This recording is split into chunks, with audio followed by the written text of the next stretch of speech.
गुज़श्ता नशिस्त में हमने आपके ऊपर ये बात वाज़ेह की कि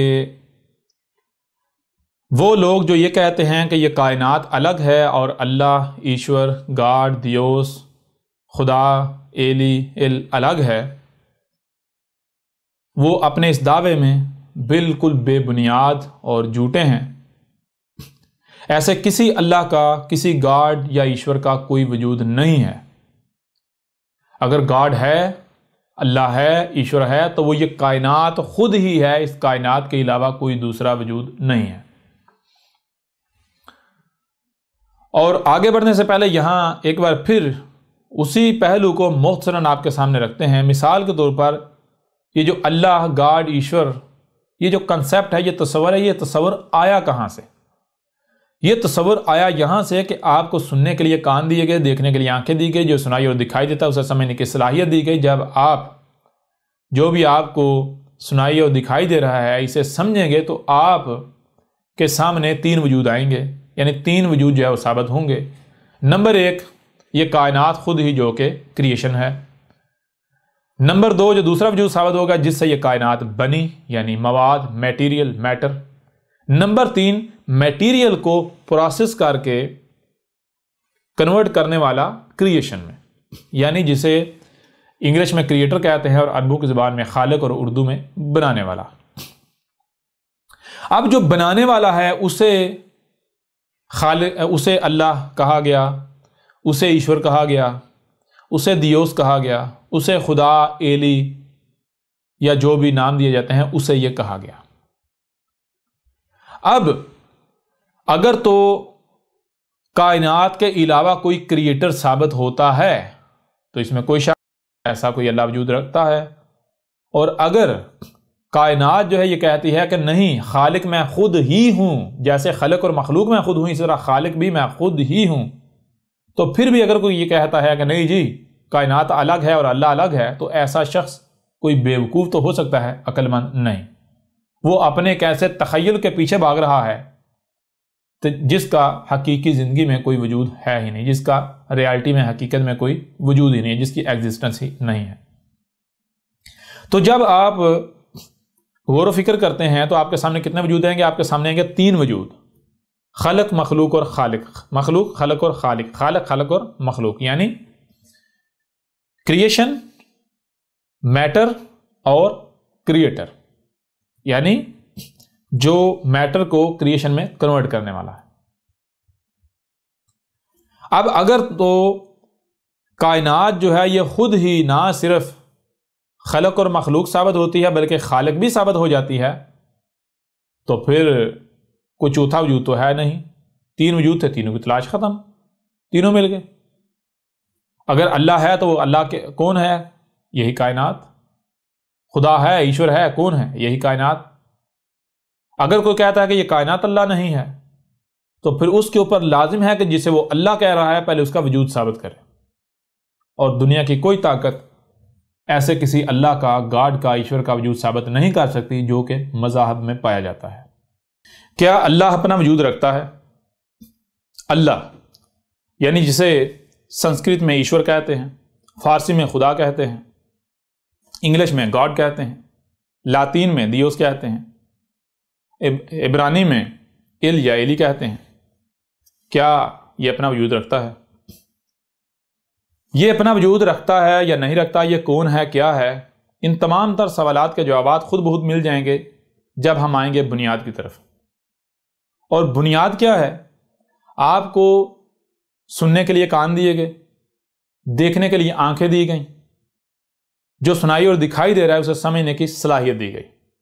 अब सवाल यह पैदा होता है कि अगर आपको कान दिए गए तो कान क्यों दिए गए? आपको आंखें दी गई तो क्यों दी गई? समझने की सलाहियत दी गई तो क्यों दी गई? तो इसका जवाब बिल्कुल वाज़ेह है। कोई भी शय, उसका मकसद क्या है, उसका मकसद तख्लीक क्या है, मकसद वजूद क्या है, उस शय के अंदर जो सलाहियतें पाई जाती हैं वो वाज़ेह कर देती हैं। कानून में क्या सलाहियत है? कानून से सुनने की सलाहियत है, लिहाजा कान खुद चीख चीख कर बता रहे हैं कि हमें अगर दिया गया है तो हम सुनने के लिए हैं। आपको कान दिए गए तो इसलिए दिए गए ताकि आप जो भी आवाज़ जो है अपना वजूद रखती है उसे सुने। इस तरह आपको आंखें दी गई तो आंखों से देखने की सलाहियत है। ये चीज़ खुद बहुत वाज़ेह कर रही है कि आंखें आपको इसलिए दी गई ताकि जो भी दिखाई दे रहा है उसे देखें, जो भी वजूद रखता है उसे देखें।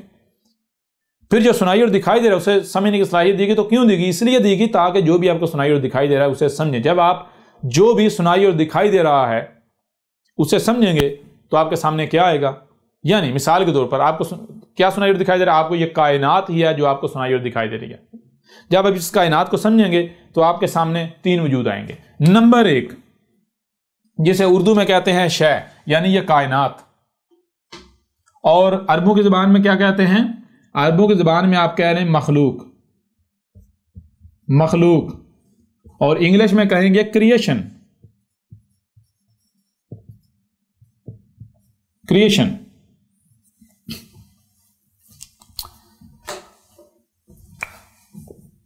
फिर आगे बढ़ें, दूसरा वजूद क्या सामने आएगा? दूसरा वजूद साबित होगा जिससे ये कायनात बने, यानी मवाद, जिसे अरबों की ज़बान में कहा जाएगा खलक और इंग्लिश में कहा जाएगा मैटर, मैटर। नंबर एक, नंबर दो, और फिर नंबर तीन, तीसरा वजूद सामने आएगा। वो क्या आएगा? जिसे उर्दू में हम कहेंगे बनाने वाला, और अरबों की ज़बान में खालिक, और इंग्लिश में क्रिएटर।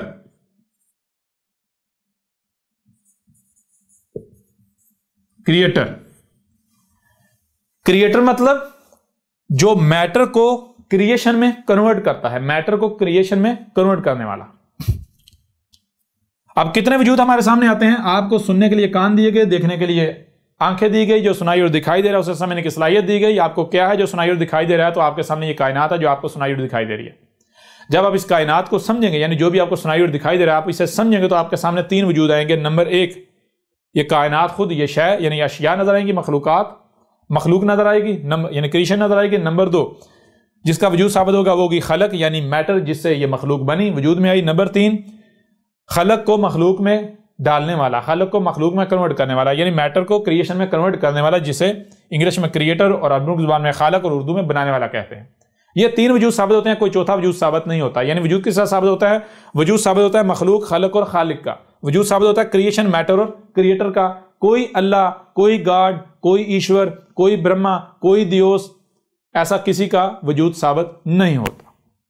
लिहाजा अगर तो दियोस, खुदा, अल्लाह, ईश्वर, गॉड, एली वगैरह कहा जाता है खालिक को, यानी बनाने वाले को, क्रिएटर को, तो फिर तो ठीक है, तलाश किसे किया जाएगा? फिर तलाश किया जाएगा क्रिएटर को, खालिक को, और जब खालिक मिल जाएगा तो तलाश खत्म। लिहाजा अब क्या करते हैं? अब करते यह है कि देखते हैं कि ये तीनों वजूद कहां हैं, हाजिर हैं। अगर तीनों हाजिर हैं तो जाहिर बात है जब तीनों हाजिर हैं तलाश किसे किया जाएगा? किसी को भी तलाश नहीं किया जाएगा। तलाश तो उसे किया जाता है जो गायब है। क्या ऐसा है कि इनमें से एक जो है वो हाजिर है, दो गायब हैं? तो जितने गायब हैं उनको तलाश किया जाएगा। तो जब हम देखते हैं तो कायनात हाजिर है, लिहाजा कायनात यानी शय जो मखलूक है, मखलूकात, क्रिएशन, इसकी तलाश खत्म, ये तो हाजिर है। पीछे कितने वजूद रह गए? दो। कौन से वजूद? खलक और खालिक, यानी मैटर और क्रिएटर, मवाद और बनाने वाला। अब देखा जाएगा कि मवाद कहाँ है, यानी ये कायनात जिससे बनी, जिससे वजूद में आई। तो जब गौर किया जाएगा, देखा जाएगा, तो पता चलेगा कि ये जो कायनात है ये ना सिर्फ क्रिएशन है बल्कि मैटर भी खुद ही है। जिससे ये कायनात बनी वो भी खुद ही है, कोई दूसरा नहीं है। यानी मिसाल के तौर पर जैसे पानी जब बर्फ बन जाता है तो आपको पूछा जाए ये क्या है, आप कहेंगे बर्फ, और आपको कहा जाएगा ये बर्फ किससे बनी, आप कहेंगे पानी से। आपको पूछा ये पानी कहाँ है जिससे बर्फ बने, तो क्या पानी उस वक्त अलग से अपना वजूद रख रहा होगा, या फिर पानी ही उस वक्त यानी कि वो बर्फ बन चुका हुआ है? पानी ही है जो उस वक्त बर्फ की सूरत में मौजूद है। बर्फ जो है ना सिर्फ अपने आप में बर्फ है बल्कि अपने आप में पानी भी है। बिल्कुल इसी तरह ये जो कायनात है ना सिर्फ मखलूक है, क्रिएशन है, बल्कि खलक भी ये खुद ही है, जिससे ये वजूद में वो भी ये खुद ही है। पीछे एक वजूद बनता है, वो वजूद कौन सा है? वो वजूद है खालिक, बनाने वाला, यानी क्रिएटर। अब क्रिएटर को तलाश किया जाएगा तब जब क्रिएटर गायब है। लेकिन तलाश उसको कैसे किया जाएगा? सबसे पहले जो पीछे हमारे सामने कानून है, फार्मूला, उसे सामने रखा जाएगा। पीछे हमारे सामने क्या है? पीछे सामने हमारे ये आया है कि कायनात एक है, कायनात एक है और वजूद दो हैं, मखलूक और खलक। मखलूक अलग नहीं, खलक अलग नहीं, यानी क्रिएशन अलग नहीं है और मैटर अलग नहीं है, वजूद एक ही है। कायनात जो है वो ना सिर्फ क्रिएशन है बल्कि मैटर भी है, जिससे हमारे सामने एक कानून आया था। वो कानून क्या आता है? कानून हमारे सामने ये आता है कि एक से ज्यादा जो वजूद हैं उनके लिए एक से ज्यादा वजूद का एग्जिस्ट करना लाजमी नहीं है। हो सकता है एक ही वजूद जो है वो एक से ज्यादा वजूद हो, यानी कि एक से ज्यादा वजूद के लिए एक से ज्यादा अशिया का एग्जिस्ट करना लाजिम नहीं है। हो सकता है एक ही शय, एक ही वजूद, एक से ज्यादा वजूद हो। तो लिहाजा जब कायनात खुद ना सिर्फ मखलूक है बल्कि खलक भी है, तो खालिक को बाहर तलाश करने से पहले सबसे पहले कायनात में तलाश किया जाएगा। यानी कायनात से सवाल किया जाएगा कि कायनात बता, कहीं ऐसा तो नहीं जैसे मखलूक के साथ साथ खलक भी तो खुद है, तो कहीं ऐसा तो नहीं जैसे मखलूक और खलक तो खुद ही है इसी तरह खालिक भी तो खुद ही है। अब अगर तो कायनात कहे नहीं खालिक मैं नहीं हूं, तो फिर खालिक को इस कायनात के बाहर तलाश किया जाएगा। और अगर खालिक ये कायनात खुद ही साबित होती है, तो फिर अगर आप कहते हैं कि नहीं जी अल्लाह ये नहीं है, अल्लाह कोई और है, अल्लाह अलग ऊपर आसमानों में बैठा हुआ है, तो फिर आप बताएं, फिर आप जिसे तलाश कर रहे होंगे उसका कोई वजूद है? उसका तो वजूद ही साबित नहीं होता। फिर जिसे आप तलाश करेंगे, जिसके आप पीछे पड़ेंगे, या जिसे आप मान रहे होंगे अल्लाह के नाम पर, ईश्वर के नाम पर, गॉड के नाम पर, तो उसका कोई वजूद है? जब उसका वजूद ही नहीं है तो आप उसके नाम से जो चाहे मंसूब करते रहें, उसका तो कोई वजूद ही है। आप उसे तलाश करते रहे, वो आपको नहीं मिलेगा। लिहाजा अब क्या किया जाएगा? अब कायनात से पूछा जाएगा कि क्या जैसे खलक और मखलूक और तू खुद ही है, इसी तरह क्या खालिक भी तो खुद ही तो नहीं? तो जब कायनात से ये सवाल किया जाए तो आप देखें खालिक कहते किसे हैं। सबसे पहले आपको ये इल्म होना चाहिए, खालिक कहते हैं खलक को मखलूक में कन्वर्ट करने वाला, यानी मैटर को क्रिएशन में कन्वर्ट करने वाला, क्रिएशन को मैटर में कन्वर्ट करने वाला, मैटर को क्रिएशन में कन्वर्ट करने वाला, यानी मवाद को, मटेरियल को शय में तब्दील करने वाला, मवाद लेकर मवाद को प्रोसेस करके उससे कोई शय बना देने वाला। तो अब सबसे पहले कायनात से सवाल किया जाएगा।